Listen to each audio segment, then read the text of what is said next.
नमस्कार साथियों, कैसे हैं आप लोग। आई होप आप लोग बहुत अच्छे होंगे और मजे में होंगे। तो आइए आज की इस वीडियो में हम लोग सीखते हैं कि संस्कृत को कैसे पढ़ें। बहुत सारे बच्चों का प्रॉब्लम है कि भैया संस्कृत पढ़ने नहीं आता है। सर संस्कृत को देखते लगता है कि माथे का बोझ हो गया है संस्कृत पढ़ना। ठीक उसी प्रकार से जैसे भैंस के सामने बीन बजाना। भैया भैंस को बीन का आवाज समझे रहेगा तो नाचेगा नहीं नाचेगा। लेकिन अगर आप इस वीडियो को देखिएगा तो आज के बाद आप संस्कृत पढ़ने के लिए सीख जाइएगा। इसकी गारंटी है 100%। कितना परसेंट? 100% है। अगर आप इस वीडियो को पूरा वॉच कर लेते हो तो संस्कृत पढ़ने सीख जाइएगा। अगर नहीं पढ़ने आता है, अगर आ रहा आपको पढ़ने का तो और अच्छी बात है कि भैया आप तो पढ़ रहे हैं। ओके, आ जाओ भाई। देखो, सबसे पहले तो डर निकाल देना, अपने अंदर से डर निकाल देना कि मेरे से संस्कृत नहीं होगा। होगा। आज हम आपके अंदर वो चीजें दे देंगे जिसके वजह से आप संस्कृत पढ़ना शुरू कर दीजिएगा। देखिए, सबसे पहली बात तो संस्कृत जो है दूसरी भाषा है नहीं, हिंदी में ही रहता है। कुछ कुछ चिन्ह जो है अलग रहता है, जिन चिन्ह को हम लोग पहचान नहीं पाते इसलिए हम संस्कृत पढ़ नहीं पाते हैं। तो उसी चिन्ह से आज हम आपको रूबरू करवा देंगे और संस्कृत पढ़ लीजिएगा। ठीक है, संस्कृत जो होता है हिंदी भाषा में ही रहता है, बस उसमें कुछ चिन्ह जो होता है उसका मतलब जो होता है कुछ अलग होता है। अब देखो, संस्कृत पढ़ने के लिए इस चारों चिन्ह के बारे में आज हम लोग चर्चा करेंगे और ये चारों चिन्ह अगर सीख लेते हैं तो आई होप कि आप लोग संस्कृत पढ़ने के लिए तो सीख ही जाइएगा। लेकिन हाँ, एक ही वीडियो में हम आपको कलेक्टर नहीं बना देंगे। बात सही है कि नहीं? एक वीडियो में अगर कलेक्टर बनाते फिर दिक्कत ही नहीं था। एक वीडियो में कलेक्टर नहीं बनाएंगे, लेकिन इस वीडियो से आपको ये सीख जरूर मिल जाएगा कि भैया पढ़ना कैसे है। अब लेकिन ऐसे नहीं, वीडियो देख लीजिएगा तुरंत पढ़ना शुरू कीजिएगा, किताब खोलिएगा और संस्कृत पढ़ना शुरू कीजिएगा तो सीख ही जाइएगा, कोई दिक्कत नहीं। 1 से 2 दिन में आप लोग सीख जाइएगा। रिविजन करना, किताब को पढ़ते हैं। हम लोग हिंदी जब पढ़ना शुरू किए थे तो हम लोग को अ से अनार बोलते थे ना, अ से अनार, आ से आम, इस तरह से पढ़ाता था।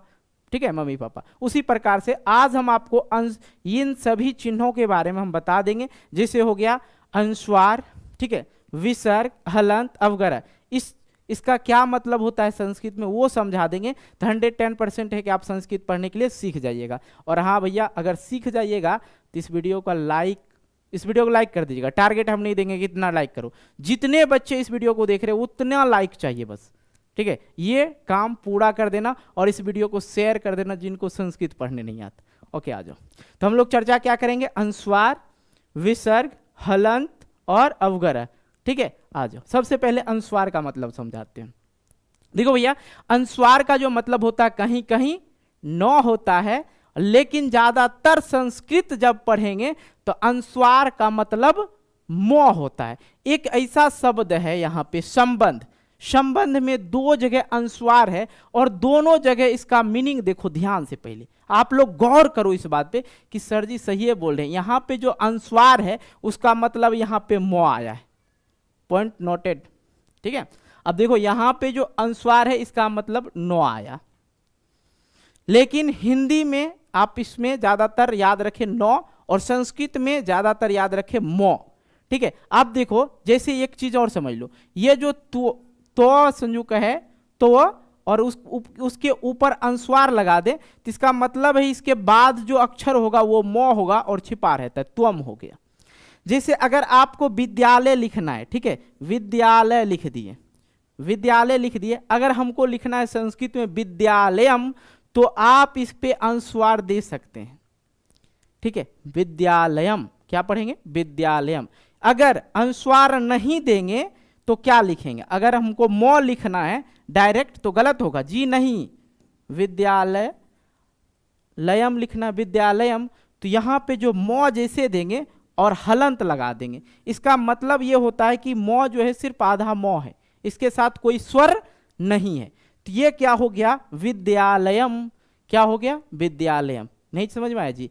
तो अब ये चीजें याद रखना। अनुस्वार का मतलब संस्कृत में ज्यादातर जगहों पर म होता है और हिंदी में ज्यादातर जगह पे न रहता है।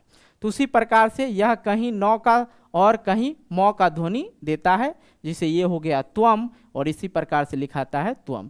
यहाँ पे संस्कृतम, यह क्या लिखा है? संस्कृतम। तो यहाँ पे जो है ये अनुस्वार है इसका मतलब है न और यहाँ पे जो अनुस्वार है इसका मतलब क्या आता है? म। तो एक चीजें और क्लियर करवा देता हूं आप लोग को। अगर मान लो यहाँ पे संबंध है, ठीक है, देखो ध्यान देना, यहाँ पे क्या है, संबंध है, ध्यान दीजिएगा तभी आप लोग को चीजें समझ में आएगा। संबंध और यहाँ पे क्या है, संस्कृत, संस्कृतम, चलो संस्कृतम ही लिख देते हैं, कोई दिक्कत। अब यहाँ पे अनुस्वार दिए हैं, चलो इसको तो मौ को मिटाना होगा हमको, अगर अनुस्वार दिए हैं तो कहेंगे जी सर बिल्कुल। चलो भाई समझना ध्यान से चीजों को। अब देखो यहाँ पे क्या दिए हम, अनुस्वार दिए, इसका मतलब हमने बताया संस्कृत में कि मौ होता है, लेकिन एक चीजें ध्यान देने वाली चीज है कि अगर अनुस्वार पहले हो, अगर अनुस्वार दो जगह हो, ध्यान दीजिएगा, अगर अनुस्वार दो जगह हो, जैसे यहाँ संबंध में है और यहाँ पे भी है, दो जगह है, तो पहला वाला अनुस्वार का मतलब लगभग 98% समझिएगा कि नौ ही होगा, और दूसरा वाला का मतलब मौ ही होगा, ये भी चीज। और दूसरा कंडीशन की संस्कृत में ज्यादातर जो अंतिम में लगा रहे, ज्यादातर जो अंतिम में लगा रहे उसका मतलब मौ ही होता है। तो ऐसे जब देखेंगे आप लोग, जैसे यहाँ पे पुस्तकम लिख दिए, अगर ऐसे भी लिखा रहता है तो पुस्तकम, पुस्तकम अनुस्वार लगा रहे, क्या पढ़ेंगे, पुस्तकम। ओके क्लियर हुआ जी, हाँ क्लियर हुआ तो वीडियो को लाइक कर दो। ओके आ जाओ नेक्स्ट, अनुस्वार हो गया। आप देखो विसर्ग, ये चीजें बहुत दिक्कत देती है, ठीक है, बहुत दिक्कत देती है। आइए, विसर्ग का मतलब होता है, इसका ध्वनि जो होता है ह होता है, लेकिन एक चीजें गौर करने वाली चीजें क्या है, देखो ये जो है ह किस प्रकार से होगा वो समझिएगा। अब देखो यहाँ पे क्या है, केशव, केशव, लेकिन कैसे ह हो रहा है, तो देखो यहाँ पे मैंने इसको तोड़ के लिख दिए, केशव, केशव। दूसरा देखो नमः, क्या बोलते हैं, नमः, तो यहाँ पे क्या हो गया, नमः, हो आ रहा उच्चारण, यहाँ पे है नदी। अब ये चीजें समझना है कि हो का जो उच्चारण होता है कैसे, ध्यान दीजिएगा, यहाँ पे है नद ही, यहाँ पे संस्कृत में क्या लिखा हुआ है, नद ही, नदी ही, नदी ही। अब देखो कैसे कहेंगे, जो लास्ट में ये द्वदीर्घिकर है उसी प्रकार से ह दीर्घिकर भी हो जाएगा। जैसे यहाँ पे आला है मतलब लाकर है, तो हो आकर हो जाएगा, बात समझ में आ रहा है, हो आकर हो जाएगा, बालह, बालह क्या हो जाएगा, बालह। उसी प्रकार से नहीं समझ में आ रहा है, तो यहाँ पे नदी है, तो इसको पढ़े, नदी जो है यहाँ पे क्या है, नदी, सिंपल सा अगर हिंदी में पढ़े तो ये नदी है, और विसर्ग लगा हुआ है तो ये हो जाएगा नदी ही, नदी ही। तो यहाँ पे क्या हो गया, नदी ही कैसे हुआ, काहे कि इसमें द्वदीर्घिकर दी है और विसर्ग है, तो विसर्ग है तो नो दो दीर्घिकर हो दीर्घिकर, नदी ही, इसे होगा। चीजें समझ में आ रही है। देखो हम ये नहीं चाहते आप किसी भी चीज से, मतलब ऐसा ना हो कि ये सर विसर्ग वाला नहीं समझे, ये वाला नहीं समझे, एक एक पॉइंट को तोड़ तोड़ के बता रहे हैं, ओके ना। नदी ही, मती ही, ये इसको क्या पढ़ेंगे, मती ही, विसर्ग का टेंशन खत्म हो जाएगा। अब यहाँ पे ये है, ही हो जाएगा, समझ में आ रहा है चीजें। तो इसी प्रकार से नमः, नमः, ह का उच्चारण अंत में करना, जैसे लिखेंगे श, सॉरी स लिखते हैं तो स होता है, क्या होता है, ये श होता है, क्या होता है, स। लेकिन इसको अगर ऐसे देखा जाए क्या हुआ, स हुआ ना, ह का उच्चारण आ रहा है, और ऐसे विसर्ग का मतलब ही होता है, ध्वनि जो होता है ह होता है। क्लियर हुआ मेरे भाई, नमः, ओम, नमः शिवाय, ठीक है। आगे और चीजें भी दिखाएंगे। तो विसर्ग कंप्लीट हो गया। अब आते हैं हलंत। हलंत के बारे में मैंने पहले ही चर्चा कर दिया कि भैया हलंत किसी भी वर्ण में रहे तो उसका मतलब ये होता है कि वो स्वर से अटैचमेंट नहीं रखा, सिर्फ वो जो है मौ है उसमें स्वर नहीं है। बात समझ में आया, मतलब इस चिन्ह का अर्थ होता है यहाँ कोई स्वर नहीं है, अर्थात यह आधा अक्षर है, ठीक है। अब देखो यहाँ पे क्या लिखा हुआ, चक्रम, क्या बोलेंगे, चक्रम। अब यहाँ पे रामात, ठीक है। तो ये जो है यहाँ पे ऐसे हलंत लगाना। हलंत का मतलब क्या होता है कि सिर्फ हम जो वहाँ पे जैसे मौ बोलने के बाद क्या होता है, मौ बोलने के बाद ओ आ जाता है, मौ, ओ आ जाता है, तब मौ और ओ मिलके मौ बनता है, ठीक है। तो इसी प्रकार से, लेकिन मौ हलंत रहे तो सिर्फ ये आधा अक्षर है, मतलब मौ, मौ। तो यहाँ पे पढ़ेंगे जैसे चक्रम, चक्रम, ओके। क्लियर हो गया। तो भैया हलंत समझ में आ गया ना।